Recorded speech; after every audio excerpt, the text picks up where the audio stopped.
Hello everyone, welcome to the official YouTube channel Champaran topper academy. Champaran की इस topper family में आप सभी का स्वागत है। तो आज के लाइव क्लास में हम लोग पढ़ेंगे क्लास 10th के सोशल साइंस के मॉडल पेपर का जो है यह सेकेंड क्लास है। यदि आप इसका फर्स्ट क्लास नहीं देखे हैं तो उसका वीडियो जो है चैनल पर अपलोड है, वहां से जाकर आप देख सकते हैं। तो आज की वीडियो जो है आप सभी के लिए बहुत ही ज्यादा इंपॉर्टेंट है, क्योंकि जितना भी क्वेश्चन आप सभी को कराया जा रहा है ये सभी जो है आपके बोर्ड एग्जाम के लिए बहुत ही ज्यादा इंपॉर्टेंट है। तो वीडियो के एंड तक जरूर बने रहिएगा और कमेंट करके जरूर बताइएगा कि आपको हमारा वीडियो जो है कैसा लगता है।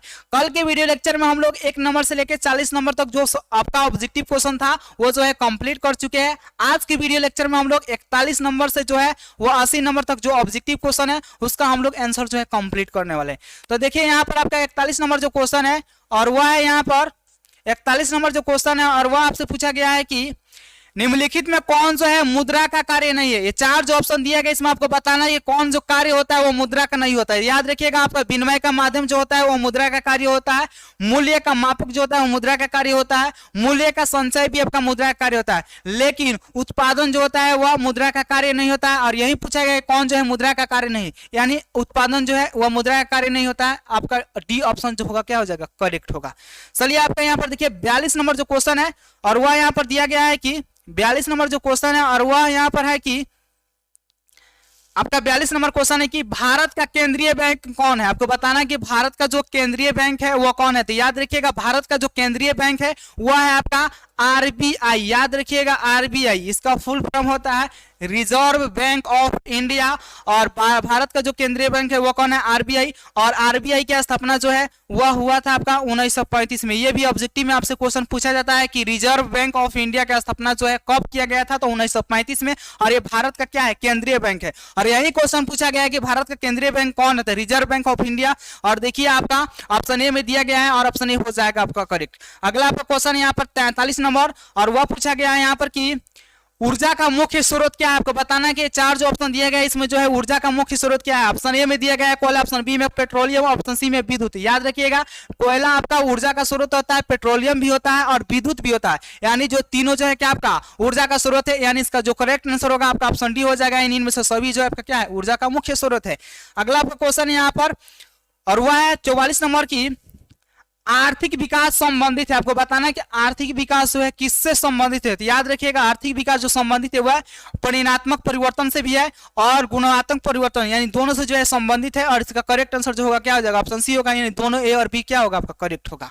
अगला आपका क्वेश्चन है यहाँ पर 45 नंबर और वह पूछा गया है यहाँ पर कि निम्नलिखित में किसे जो है बाढ़ के जो है सबसे अधिक हानि होते हैं। ये क्वेश्चन जो है इस प्रकार होना चाहिए एक्चुअल में कि निम्नलिखित में जो है बाढ़ से सबसे अधिक हानि किसका होता है। तो याद रखिएगा बाढ़ से सबसे अधिक जो हानि होता है वो आपके फसलों के भी होता है, पशुओं की भी होता है और भवनों, तीनों को होता है। यानी इसका करेक्ट आंसर जो होगा आपका क्या हो जाएगा, ऑप्शन डी होगा। उपरोक्त सभी को जो होता है अधिक हानि होता है और ऑप्शन डी होगा आपका करेक्ट।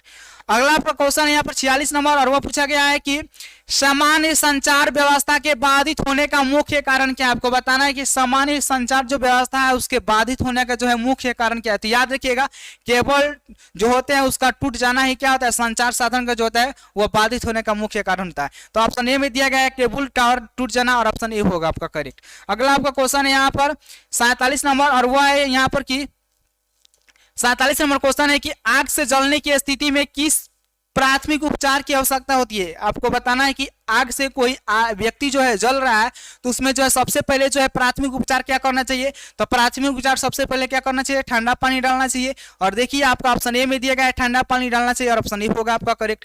अगला आपका क्वेश्चन है यहाँ पर 48 नंबर और वह है कि भूकंप केंद्र के ऊर्ध्वाधर पृथ्वी पर स्थित केंद्र को क्या कहते हैं। तो याद रखिएगा भूकंप केंद्र के ऊर्ध्वाधर जो आपका ऊर्ध्वाधर जो पृथ्वी होता है और उस पर स्थित जो केंद्र होता है उसे हम लोग कहते हैं अधिकेंद्र और ऑप्शन बी में दिया गया ऑप्शन बी होगा आपका करेक्ट। अगला आपका क्वेश्चन है यहाँ पर 49 नंबर और वह पूछा गया है कि मजदूर दिवस कब मनाया जाता है। आपको बताना है कि मजदूर दिवस जो मनाया जाता है वह कब मनाया जाता है। याद रखिएगा 1 मई 1890 ईस्वी से जो है मजदूर दिवस जो है मनाना जो है स्टार्ट हुआ था। और यही पूछा गया है कि मजदूर दिवस जो है कब जो है मनाया जाता है। तो प्रत्येक साल में जो है 1 मई को जो है क्या मजदूर दिवस के रूप में मनाते हैं। तो क्या हो जाएगा, ऑप्शन बी होगा, यानी 1 मई को हम लोग क्या करते हैं, मजदूर दिवस मनाते हैं और ऑप्शन बी में दिया गया है और ऑप्शन बी होगा आपका करेक्ट। अगला आपका क्वेश्चन है 50 नंबर और वह है कि हिंद चीन पहुंचने वाला प्रथम व्यापारी कौन था? तो याद रखिए हिंद चीन पहुंचने वाला जो प्रथम व्यापारी था वह आपका था पुर्तगाली, और ऑप्शन सी में दिया गया और ऑप्शन सी होगा आपका करेक्ट। अगला आपका क्वेश्चन है यहाँ पर 51 नंबर, और वह पूछा गया है कि गदर पार्टी की स्थापना किसने और कब की? आपको बताना है कि गदर पार्टी की स्थापना जो किए थे व्यक्ति उनका नाम क्या था और कब किए थे? तो याद रखिएगा गदर पार्टी की स्थापना करने वाले जो व्यक्ति थे वह लाला हरदयाल थे और 1913 ईस्वी में किए थे। और देखिए आपका ऑप्शन सी में दिया गया और ऑप्शन सी होगा आपका करेक्ट। अगला आपका क्वेश्चन है यहाँ पर 52 नंबर, और वह पूछा गया है कि राष्ट्रीय स्वयंसेवक संघ की स्थापना कब और किसने की थी? यानी आरएसएस की स्थापना जो है कब और किसने किया था? तो याद रखिएगा आपका राष्ट्रीय स्वयंसेवक संघ की स्थापना जो है 1925 ईस्वी में केबी हेडगवार द्वारा जो है किया गया था, और ऑप्शन आपका यहाँ पर बी में दिया गया और ऑप्शन बी होगा आपका करेक्ट। अगला आपका क्वेश्चन है यहाँ पर 53 नंबर, और वह पूछा गया है कि पंजाब में भूमि निमीकरण का मुख्य कारण क्या है? आपको बताना है कि पंजाब में जो है भूमि निमीकरण का मुख्य कारण क्या है? तो याद रखिएगा पंजाब में जो होता है सबसे अधिक सिंचाई होता है, और पंजाब में जो है भूमि निमीकरण का प्रमुख कारण यही है अधिक सिंचाई। और देखिए आपका ऑप्शन सी में दिया गया और ऑप्शन सी होगा आपका करेक्ट। अगला आपका क्वेश्चन है यहाँ पर 54 नंबर, और वह पूछा गया है कि बिहार में कितने प्रतिशत भौगोलिक क्षेत्र में जो है वन का फैलाव है? तो याद रखिएगा बिहार में 7.1% भौगोलिक क्षेत्र पर जो है वन का फैलाव है। और देखिए आपका ऑप्शन ए में दिया गया और ऑप्शन ए होगा आपका करेक्ट। अगला आपका क्वेश्चन है यहाँ पर 55 नंबर, और वह पूछा गया है कि भारत में किस स्थान पर पहला परमाणु ऊर्जा स्टेशन जो है स्थापित किया गया था? तो याद रखिएगा तारापुर में जो है भारत में जो है सबसे पहले जो है वह परमाणु ऊर्जा जो है स्थापित किया गया था, और ऑप्शन डी में दिया गया और ऑप्शन डी होगा आपका करेक्ट। अगला आपका क्वेश्चन है यहाँ पर 56 नंबर, और वह पूछा गया है कि निम्नलिखित में कहा जूट के कारखाने स्थापित है? चार जो ऑप्शन दिया गया इसमें आपको बताना है कहाँ जो है जूट का कारखाना स्थापित है। तो याद रखिएगा कटिहार में जो क्या है जूट का कारखाना स्थापित है, और ऑप्शन ए में दिया गया और ऑप्शन ए होगा आपका करेक्ट। अगला आपका क्वेश्चन है यहाँ पर 57 नंबर, और वह पूछा गया है कि मानचित्र में जो है मैदान को जो है किस रंग से दिखाया जाता है? यानी जो खाली स्थान है मानचित्र में उसे जो है किस रंग द्वारा दर्शाया गया है? तो याद रखिएगा वो जो दर्शाया गया है रंग से उसका नाम है हरा। और देखिए आपका ऑप्शन ए में दिया गया है मानचित्र में जो है मैदान यानी खाली स्थान को दर्शाया गया है वह हरा रंग से, और ऑप्शन ए में दिया गया और ऑप्शन ए होगा आपका करेक्ट। अगला आपका क्वेश्चन यहाँ पर 58 नंबर, और वह है कि सबसे अधिक आबादी वाला जिला कौन है? ये चार जो ऑप्शन दिया गया इसमें आपको बताना है जिला का जो कौन जो है सबसे अधिक आबादी वाला जिला है। तो पटना जिला जो है बिहार का सबसे अधिक आबादी वाला जिला है, और ऑप्शन बी में दिया गया है पटना, और ऑप्शन बी होगा आपका करेक्ट। अगला आपका क्वेश्चन है यहाँ पर 59 नंबर, और वह पूछा गया है यहाँ पर कि बिहार में रेल परिवहन का शुभारंभ जो है कब से माना जाता है? आपको बताना कि बिहार में जो है रेल का जो शुभारंभ किया गया था वो कब किया गया था? तो याद रखिएगा बिहार में जो है रेल का शुभारंभ जो माना जाता है वो 1860 ईस्वी से माना जाता है, और ऑप्शन बी में दिया गया 1860 से, और ऑप्शन बी होगा आपका करेक्ट। अगला आपका क्वेश्चन यहाँ पर 60 नंबर, और वह है कि बिहार राज्य की कितनी प्रतिशत जो जनसंख्या है वह कृषि कार्य में लगी है? एग्रीकल्चर में जो है कितने प्रतिशत लोग जो है कार्य में लगे हुए हैं?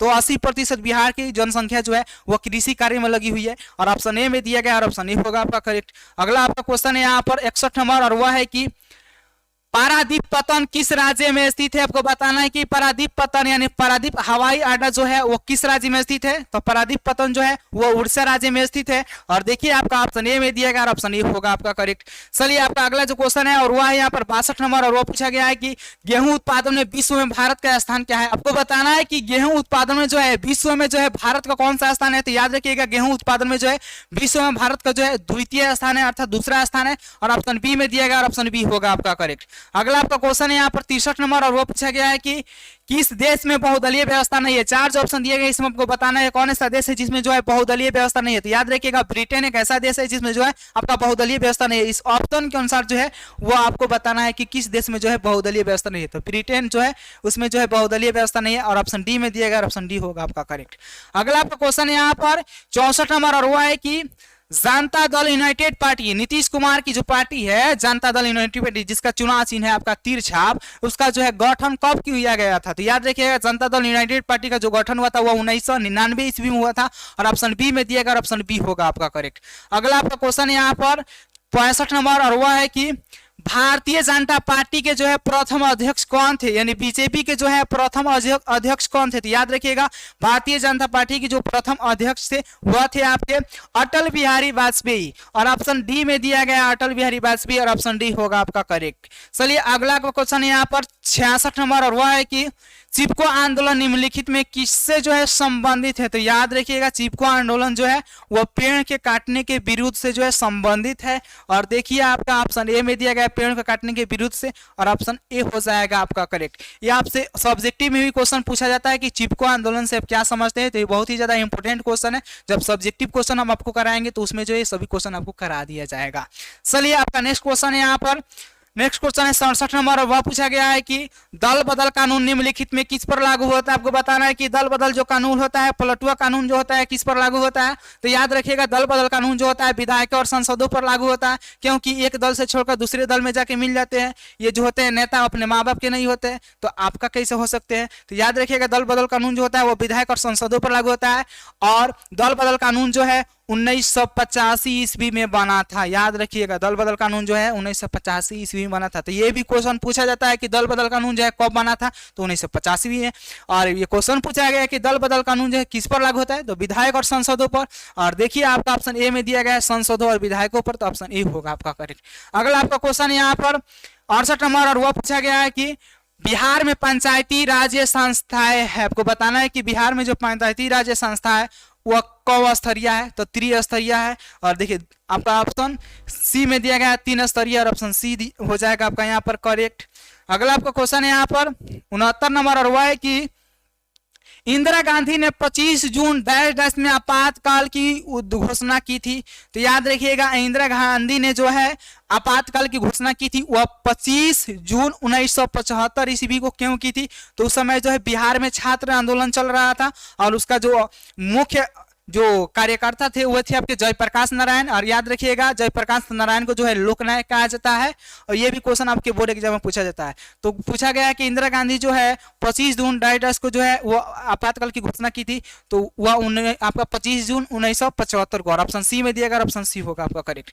चलिए अगला आपका क्वेश्चन है यहाँ पर 70 नंबर, और वह है कि शिक्षा संविधान की सूची का विषय। आपको बताना है कि शिक्षा जो है संविधान की किस सूची के अंतर्गत आता है? तो याद रखिएगा शिक्षा जो है समवर्ती सूची के अंतर्गत आता है, और देखिए आपका ऑप्शन सी में दिया गया, ऑप्शन सी होगा आपका करेक्ट। चलिए अगला आपका क्वेश्चन यहाँ पर 71 नंबर, और वह है कि क्षेत्रवाद की भावना का एक कुपरिणाम है। आपको बताना है कि क्षेत्रवाद की जो भावना है उसका कुपरिणाम क्या है? तो अलगाववाद। और देखिए आपका ऑप्शन डी में दिया गया, ऑप्शन डी होगा आपका करेक्ट। अगला आपका क्वेश्चन है यहाँ पर 72 नंबर, और वह पूछा गया है कि व्यवसायिक बैंकों का जो है राष्ट्रीयकरण कब किया गया था? आपको बताना है कि व्यवसायिक बैंक जो है उसका राष्ट्रीयकरण कब किया गया था? तो याद रखिएगा व्यवसायिक बैंक का जो राष्ट्रीयकरण किया गया था वह 1969 ईस्वी में किया गया था, और देखिए आपका ऑप्शन सी में दिया गया, ऑप्शन सी होगा आपका करेक्ट। चलिए अगला आपका क्वेश्चन है यहाँ पर, अगला आपका क्वेश्चन है यहाँ पर 73 नंबर, और वह है कि पार्ले समूह के थम्स अप ब्रांड को जो है किस बहुराष्ट्रीय कंपनी ने खरीद लिया था? ये क्वेश्चन पूछा जाता है सब्जेक्टिव में कि बहुराष्ट्रीय कंपनी से आप क्या समझते हैं, इकोनॉमिक्स में आपको पढ़ना है। तो ये क्वेश्चन जब हम सब्जेक्टिव कराएंगे तो उसमें आपको कराएंगे, टेंशन नहीं लेना है। तो पार्ले समूह के जो थम्स अप ब्रांड को जो है बहुराष्ट्रीय जिस कंपनी ने खरीदा था उसका नाम था कोको कोला, और ऑप्शन ए में दिया गया कोको कोला, और ऑप्शन ए होगा आपका करेक्ट। अगला आपका क्वेश्चन है यहाँ पर 74 नंबर, और वह पूछा गया है कि भारतीय रिजर्व बैंक की स्थापना यानी आरबीआई की स्थापना जो है, भारत के जो केंद्रीय बैंक है वह है आपका RBI reserve bank of India, और इसका स्थापना कब हुआ था ये पहले बताएं 1935 में, और ऑप्शन बी में दिया गया, ऑप्शन बी में दिया गया 1935, और ऑप्शन बी होगा आपका करेक्ट। अगला आपका क्वेश्चन यहाँ पर 75 नंबर, और वह पूछा गया है कि गरीबी गरीबी को जन्म देती है, किसका कथन है? आपको बताना है कि गरीबी गरीबी को जन्म देती है, यह किसका कथन है? तो रेगनर नॉक्स ने जो कहा था वह कहा था गरीबी गरीबी को जन्म देती है, और ऑप्शन सी में दिया गया है रेगनर नॉक्स, और ऑप्शन सी होगा आपका करेक्ट। आपके सब्जेक्टिव में भी क्वेश्चन पूछा जाता है इकोनॉमिक्स में कि गरीबी के साथ आय का संबंध स्थापित करें, तो वो क्वेश्चन कराएंगे सब्जेक्टिव, तो उसमें हम कराएंगे।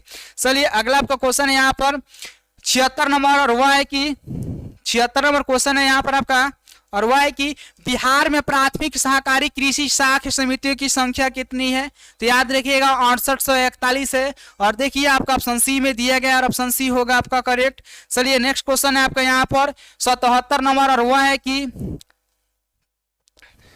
77 नंबर आपका यहाँ पर क्वेश्चन है, और वह है कि किस क्षेत्र को द्वितीय क्षेत्र कहा जाता है? तो याद रखिएगा प्राथमिक क्षेत्र को कृषि क्षेत्र कहा जाता है, द्वितीय क्षेत्र को उद्योग क्षेत्र कहा जाता है और तृतीय क्षेत्र को सेवा क्षेत्र कहा जाता है। क्वेश्चन पूछा गया है कि किस क्षेत्र को द्वितीय क्षेत्र कहते हैं, तो उद्योग क्षेत्र को, और ऑप्शन सी में दिया गया और ऑप्शन सी होगा आपका करेक्ट। नेक्स्ट क्वेश्चन है आपका यहाँ पर 78 नंबर, और वो है कि देश में जिला फर्मों की संख्या कितनी है। आपको बताना है कि देश में जो है जिला फर्मों की संख्या जो है कितनी है, तो याद रखिएगा 682 जो है जिला फर्मों की संख्या है और ऑप्शन सी में दिया गया और ऑप्शन सी होगा आपका करेक्ट। अगला आपका क्वेश्चन है यहाँ पर 79 नंबर, और वह है कि नंबर क्वेश्चन है कि किस जो है देश की सीमा जो है बिहार से जुड़ी है। आपको बताना है कौन ऐसा देश है जिसका सीमा जो है बिहार से जुड़ा हुआ है, तो याद रखिएगा नेपाल का जो है वह सीमा बिहार से जो है जुड़ा हुआ है और ऑप्शन ए में दिया गया है नेपाल और ऑप्शन ए होगा आपका करेक्ट। अगला आपका क्वेश्चन यहाँ पर 80 नंबर, किस देश को जो है भूकंपों एवं ज्वालामुखियों का देश कहा जाता है, तो याद रखिएगा जापान में जो होता है हमेशा भूकंप और ज्वालामुखी आते रहता है, तो जापान को हम लोग कहते हैं भूकंप और ज्वालामुखियों का देश। और देख लीजिए आपका ऑप्शन ए में दिया गया है जापान और ऑप्शन ए होगा आपका करेक्ट। इस वीडियो लेक्चर में आपका मॉडल पेपर का जो है सेकेंड क्लास का जो ऑब्जेक्टिव क्वेश्चन था वो हो गया आपका कंप्लीट। आगे के वीडियो में आपका जो है मॉडल पेपर आपका तीसरा जो है उसका सॉल्यूशन कराया जाएगा। यदि आप हमारे चैनल पर पहली बार विजिट कर रहे हैं तो आपसे मेरा मस्ट रिक्वेस्ट है कि जरूर आप हमारे यूट्यूब चैनल को सब्सक्राइब कर लीजिएगा और बेल आइकन को प्रेस कर लीजिएगा, जिससे कि कोई भी वीडियो हमारे यूट्यूब चैनल पर अपलोड हो उसका नोटिफिकेशन आपके पास तुरंत पहुंचे। तो चलिए मिलते हैं नेक्स्ट वीडियो में, तब तक के लिए जय हिंद, वंदे मातरम।